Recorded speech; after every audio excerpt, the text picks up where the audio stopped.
Hello and welcome to week 8. Can you believe it? This will be the last weekly overview video that you watch for this summer course. We are in the final week of the course. Okay, before I get to the important things that are happening this week, I want to draw your attention to our Math Bootcamp flyer. So if you saw my announcement that I posted on July 14th, I gave you all the details about the Math Bootcamps. The Math Bootcamps are absolutely free to you as an MCC math student. And if you answer yes to any of the following questions, you definitely want to make sure you register for one of our math boot camps. Do you want to refresh and strengthen your understanding of certain math concepts and become more confident in math?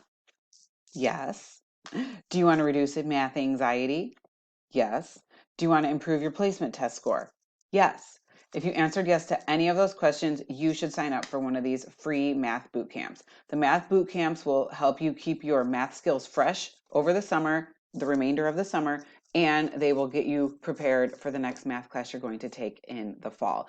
So it's a nice way, 4 days. It's kind of like a quick refresher of everything you learned in MAT081. Plus, it'll give you a little bit of a preview of what you're going to learn in your next math class. So when you show up in the fall in your math class, you will be ready to dazzle all the other students and your math instructor.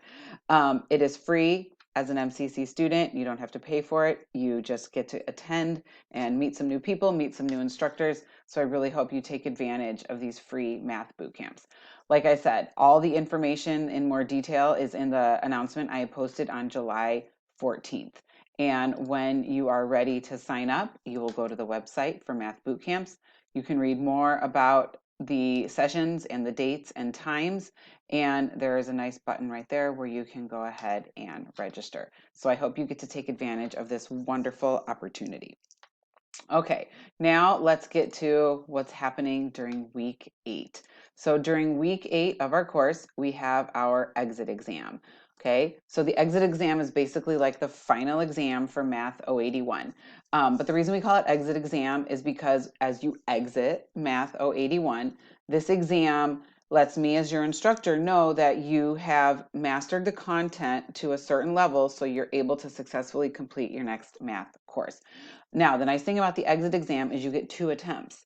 If you take your first attempt and you're not happy with your score, you get to take the exam again. Now, the questions will be slightly different and they won't be the same exact questions, but they will be similar to the original questions and you'll get a second shot at improving your score. Okay, so let's talk about some more of the guidelines of the exit exam. So it's basically like exam 1 and exam 2 that you've already taken. It will be taken in Respondus Lockdown browser, but it covers all units of the course. So starting from unit 1 all the way through unit 11. Calculators are not permitted on the exit exam, but the exit exam is designed to be completed without the use of a calculator. So the numbers will be friendly enough and they will be feasible for you to work with without the use of a calculator. You are not allowed to use notes, so you will not be able to use that formula sheet that you used on the last exam. But any formulas or anything you need will be on the exam. There's just a couple that you'll need to know, and it's on the exit exam review guide, the formulas that you will need to know, and I am pretty sure that they are the perimeter of a rectangle, square, triangle, area of a rectangle, square, and triangle. And I think anything else that you need will be included on the exit exam itself if you need another formula. But like I said, on the review guide for the exit exam, it'll specifically list out if there's any certain formulas that you need to memorize. Okay. You get 2 opportunities so you can improve your score after your first attempt, and you'll also be uploading your written work as always. There's 39 questions, but there's no time limit. So that is one of the major differences between the exit exam and the other 2 exams. There is no time limit. You have to do it all in one session. You can't start it and then stop and then come back and start it again. So it does have to be done in one session, but there is no time limit. And then whichever of your 2 scores is the highest, that's the one that will be recorded in the grade book. Now, here's the timeline for the upcoming week. You'll want to take your first attempt by July 19th. So that's Tuesday night. So by getting your first attempt completed by Tuesday night, you can use all day Wednesday on July 20th to review any mistakes you made on your first attempt and to continue to practice. And then you'll complete your second attempt by Thursday, July 21st. But no matter what, whether you take one attempt or whether you use them both, everything has to be done by July 21st. So by Thursday night, all your attempts have to be completed, because on Friday I will be grading them and submitting your grades. Now, in between your first attempt and your second attempt, I've scheduled a Let's Meet session.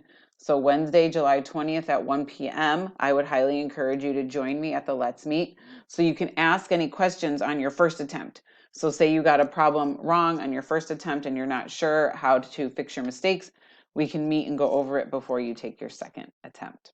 Okay, or if you have any questions on the review guide, we can go over those during the Let's Meet. So speaking of the review guide, you can find the review materials for the exit exam in the week 7 module. So let's take a peek at the week 7 module. So if you look in the week 7 module, there's 3 parts to the review guide. There's the actual review guide itself.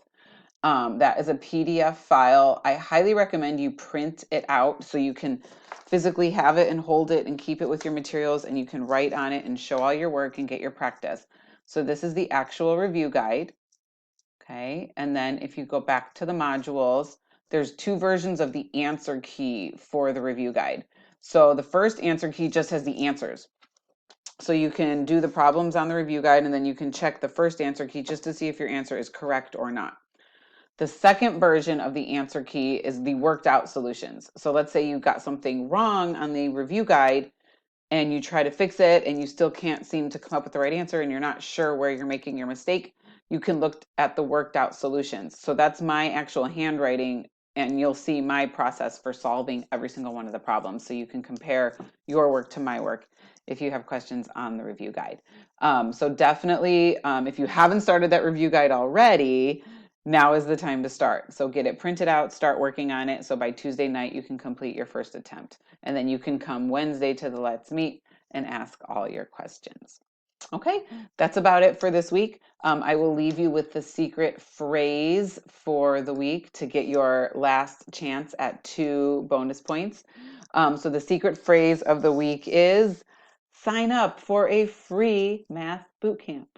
So if you send me a message and tell me to sign up for a free math bootcamp, I will give you your 2 extra credit points. Have a wonderful day. I hope you're enjoying the weekend and having a nice Sunday night. Well, you might watch this tomorrow on Monday, but I hope you had a nice weekend, and I hope to see you Wednesday at the Let's Meet.